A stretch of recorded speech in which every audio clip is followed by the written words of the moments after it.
This is problem 1-49.E. It's on page 46. It says repeat problem 1-47 for the pipe in figure P1-49. It's a bit confusing. The figure's on the next page. I've copied it here, but I don't have quite all of the detail that your author has in the text.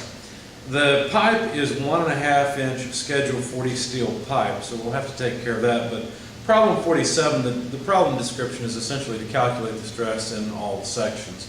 And so that's our goal. Now, the angle of these forces, I've called this F1 and F2, they are equal. The angle is 30 degrees from vertical.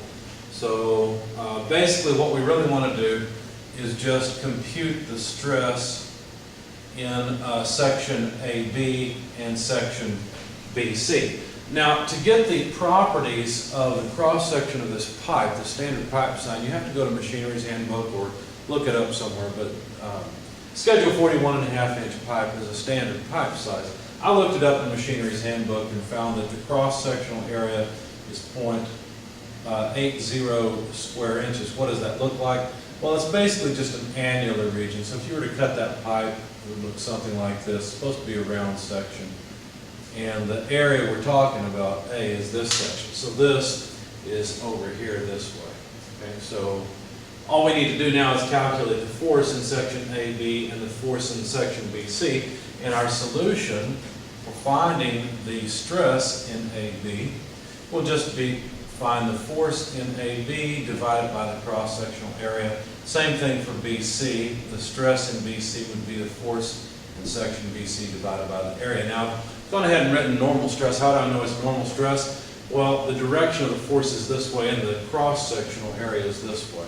Since those two are perpendicular to each other, or you could say the surface normal of the area is parallel to the force, well then I know I'm talking about a normal stress here.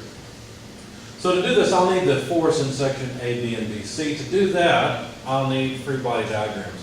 So let's begin with a free body diagram for section, I've got written here BC. Yeah, that'll work. Section BC, let's deal with this part first. That'll be easiest because there's only one force applied to the bottom of that section. So the free body I'm selecting is the bottom section that includes C, but does not include B. So I'm imagining the material being cut there. So this force is a 2,500 pound force. So obviously the section just above C must hold up with 2,500 pounds as well. Otherwise this would accelerate downward. So we know that the force in the material, which is force BC, is 2,500 pounds force. That should make our lives pretty easy because now let's try this one. Now FBC, 2,500 pound force divided by cross-sectional area A, which it's the same in both sections, 0.8 square inches. This gives me units of pounds per square inch, and in fact, my calculation here shows that it's 3,125 psi, which is pounds per square inch. Okay, so there's the result for BC. Now I have to calculate the stress in AB. In order to calculate the stress in AB, I'll need a free body diagram for that section. I'll use a similar trick. Basically, I'll just sketch the part that is attached to the ceiling at A, and the free body will be the remaining bit of the column that includes B. So there will be F3 here, there will be F2 and F1, where each of these are just 2,500 and 8,000 each for the F1 and F2. Now, the thing that's resisting this is just the material at the top that's pulling up on the remaining bit of the column, so that's FAB, which I need for my stress equation here. So you can see what I'm going to do here. I'll sum forces in the y direction.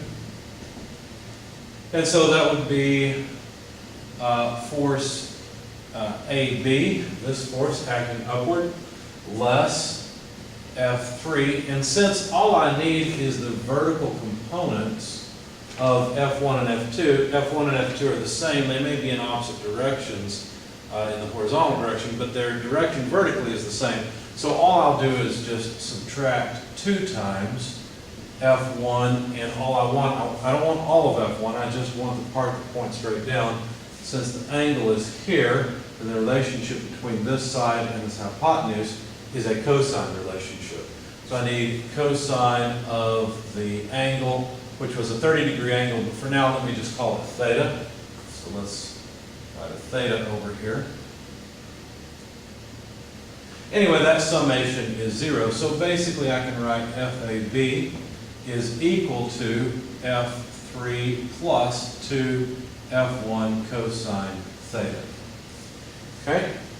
So now filling in the numbers, F3 we know is 2,500 pounds force. I'll leave the pounds force off since I'm almost out of space. Plus 2 times F1, which is 8,000, multiplied by the cosine of 30 degrees. So I know that this is pounds force, this is pounds force, so my units result will be in pounds force. When I plugged all of this in my calculator, I got about 16,356.4 pounds force. Now I'm carrying through too many decimal places at this point. I can't really say that the force is actually that precise. I'll round off at the end. All right, so plugging in here, FAB, 16,356.4 pounds force divided by 0.8 square inches, because realize the cross-sectional area in AB is the same as it is in BC. Then the result is about 20.5, well, let's do it this way, 20,500 or so PSI. Now the actual number I got was 20,445 and a half, but I'm going to round up and overestimate the stress. I can't really say anything more accurate than this. Notice my area is only good to 2 decimal places. And if you know anything about pipe, you know there's plenty of variation in this, so there's going to be some variation in that number as well. And then we don't know if these zeros on the end are entirely precise or not. So there are the 2 answers, about 20,000 and a half PSI in the upper section, and only about 3,000 or so in the lower section.